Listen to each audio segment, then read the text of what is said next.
Shots fired by police in a Central Florida man. Call the police, he's shooting. In the end, 4 people are dead, including 2 children. Artificial intelligence in the classroom. Now, there are over 200 websites out there that will do your homework. Universities are learning to adapt. And a curtain call as Heat captain Udonis Haslem plays his last regular season game. Done everything that I set out to do. These stories and more coming up on Newsbreak. Hello, South Florida. I'm Elena Key. I'm Samantha Gutierrez. Today is Monday, April 10th, 2023. Live from the FIU Lee Kaplan School of Journalism and Media, this is SFMN Newsbreak. A community is in mourning after a tragic shooting on Easter morning. An Easter morning tragedy as 3 people were shot and killed in their Orlando home. Officers responded to a domestic violence incident around 2:30 a.m. yesterday. When they arrived, they heard gunshots from inside the home. A suspect then walked out of the house and began opening fire on police, which resulted in the officer's death.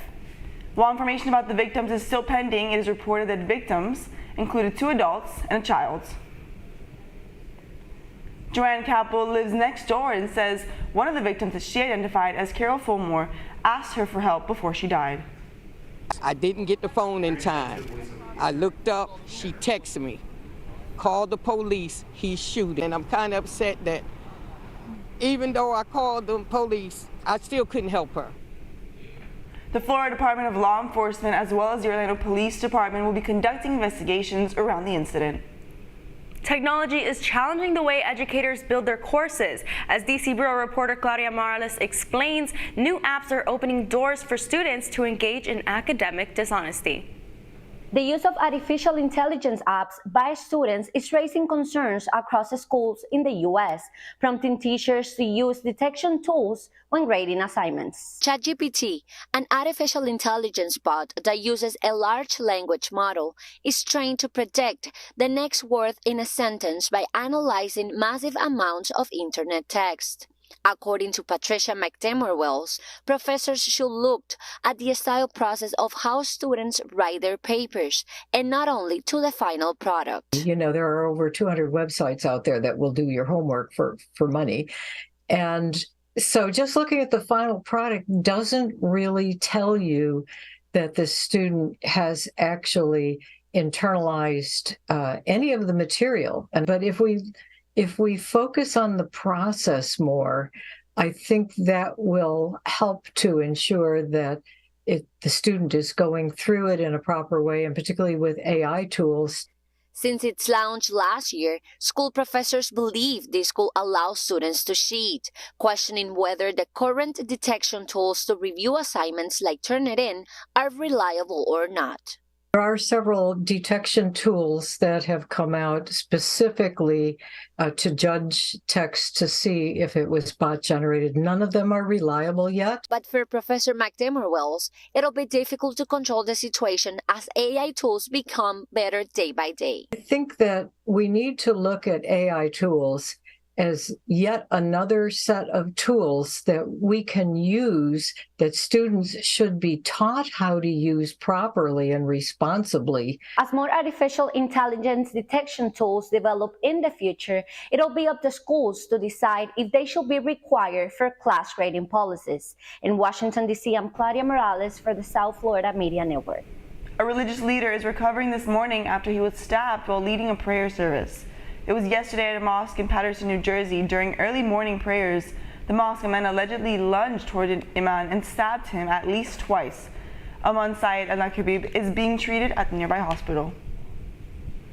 A recent report for Anti-Defamation League show a total of nearly 3,700 anti-Semitic cases in the United States in 2022, a 36% increase from 2021. In a special assignment report, Angela Rivas from our DC Bureau digs into why the U.S. is seeing this upward trend. The ADL said that 2022 had the highest level of anti-Semitic activity since 1979, averaging more than 10 cases per day. Experts on the subject blame a lack of education and extreme politics. The audit found an increase in anti-Semitism ranging from vandalism to harassment, and a significant increase in activity organized by white supremacist groups, the highest number of incidents the ADL has ever recorded. The cases increased 38% from 2021 to 2022, from 4,876 to 6,751. These incidents include the distribution of racist and anti-Semitic flyers, stickers, posters, and graffiti. Supremacist groups such as the Patriot Front, Going Defense League, and White Lives Matter were responsible for 93% of the activity, and Texas, Massachusetts, and Florida saw the highest numbers of propaganda distributed in 2022. Josh Sales, Director of Community Jewish Relations at the Greater Miami Jewish Federation, explained that while anti-Semitism has been around for years, it is recently being reported on more in the media, blaming the polarization in the U.S. I think the reason you're seeing it be reported on more in the mainstream media and in other areas of conversation is because anti-Semitism has crept its way into the mainstream, unfortunately. And I think one marker, not the only marker of that, would be, something like Charlottesville in August of 2017, where if you see the white supremacists chanting, they're saying Jews will not replace us. And what does that mean? That literally means on the far right that Jews are going to replace, quote unquote, white people. That if white supremacists don't stand up for the white race, then the Jews are going to diminish or eliminate them. Deputy Regional Director at ADL of Florida, Lonnie Wilkes, says leaders in politics and entertainment need to speak out. Commissioners in Palm Beach County are passing a new ordinance finding anyone who puts or projects images onto a building without the owner's permission. This is in response to a string of anti-Semitic images on buildings around the county. Palm Beach County Mayor Greg Wise says the ordinance sends a message that hate is not welcome in the city. Florida Republican State Representative Mike Carrazzo proposed House Bill 269 to make anti-Semitic acts hate crimes and a third-degree felony. Opponents say it's a violation of the First Amendment and the right to free speech. Director of the Holocaust and Genocide Studies at FIU, Oren Steer, says this is a step in the right direction, but education is key. Education, and education. I think as people need to learn, people need to be educated. My classes on the Holocaust, I'm always surprised. There are quite a few students who really just don't really even know what anti-Semitism is, don't really know what characterizes anti-Semitism. There really just needs to be a lot more education. Lonnie Welk, Deputy Regional Director of ADL of Florida, agrees that while education is important, victims need to continue reporting their crimes to law enforcement when they occur. He explains how society needs to empower victims to report crimes in order for more policies such as the one in Palm Beach to be enacted. Society, we cannot create policy solutions if we don't have a sense of the extent of the problem. The ADL is also joining Stand Up to Jewish Hate, a campaign that will help raise awareness about anti-Semitism and encourage people to support the Jewish community. I'm Angela Rivas in Washington, D.C. for the South Florida Media Network. The Marlins swam north to catch revenge from the Mets. That's still ahead, and so is this story. I thank you guys. I love you guys. I appreciate you guys. A Miami Heat veteran shows the Orlando Magic some of Miami's magic in his last game at home. Newsbreak will be back in 2 minutes.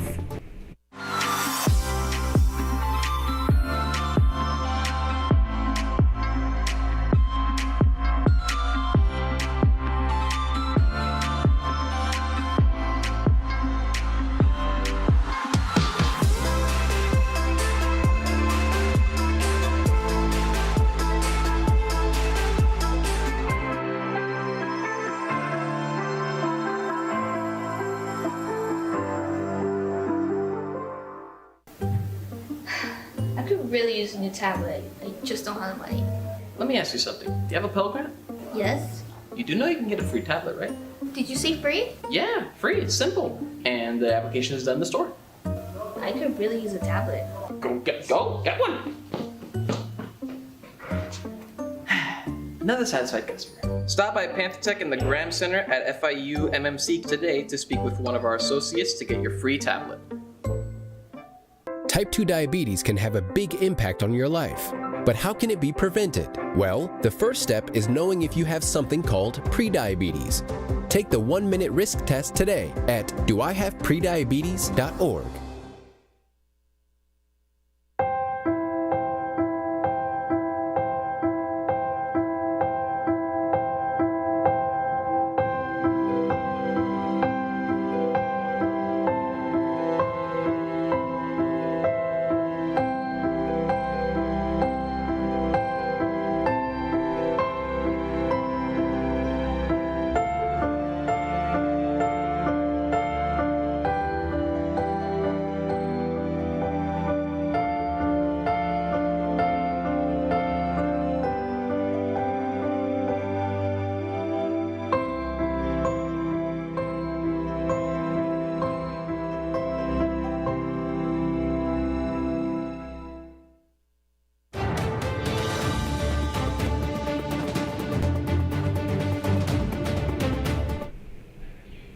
Miami star Udonis Haslem shines on his last home game of the season.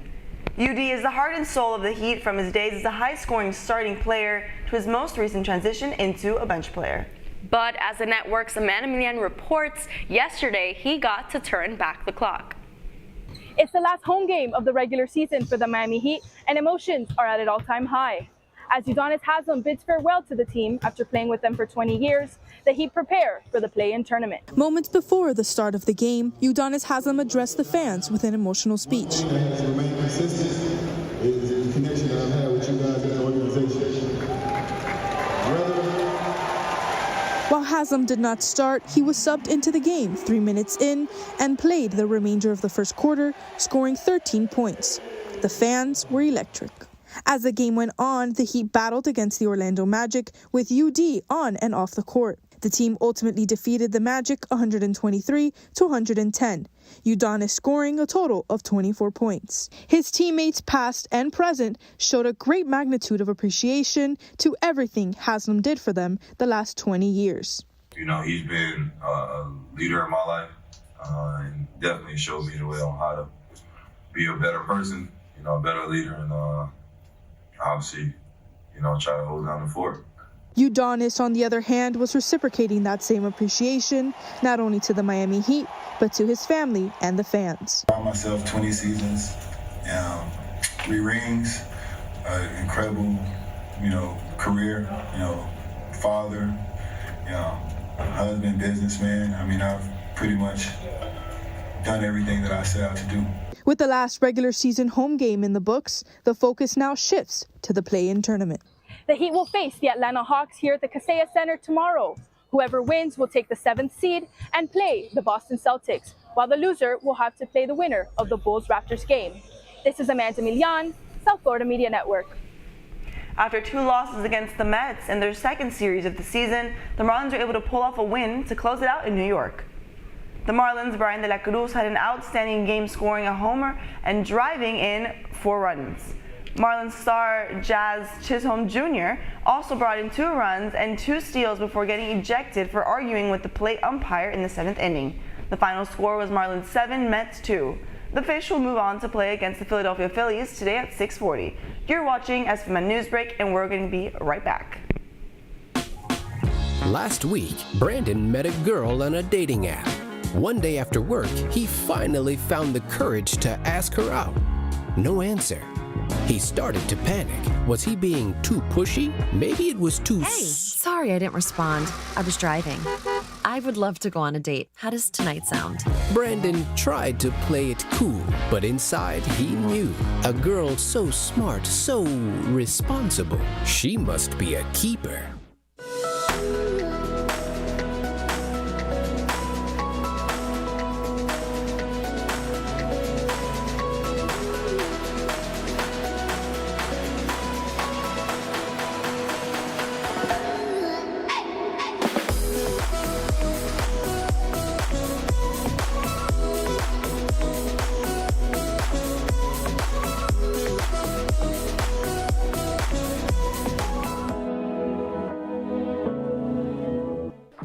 How do you know when you've made the right decision? It's the feeling you get in your gut. The one that tells you what's right or wrong. It's the one that says, sure, I can have a drink. Or the feeling that says, okay, I've been drinking. Now what? It's the voice inside you that says, I'm buzzed. Better leave the car when it's time to go. Plan ahead. Catch a sober ride. Buzz driving is drunk driving. Every day, Millions of people are connecting and even though we're overcoming obstacles, watching each other's backs, and banding together. we should still make an effort. We should still make an effort to get to know each other. On a deeper level. Father, Cosplayer, mentor, actor. it's time we take a step forward. It's time we take a step forward. Come together and discover how accepting our differences can make us stronger. That's all the time we have for Newsbreak. I'm Samantha Gutierrez. I'm Elena Keegan. More news anytime at samantha.flu.edu.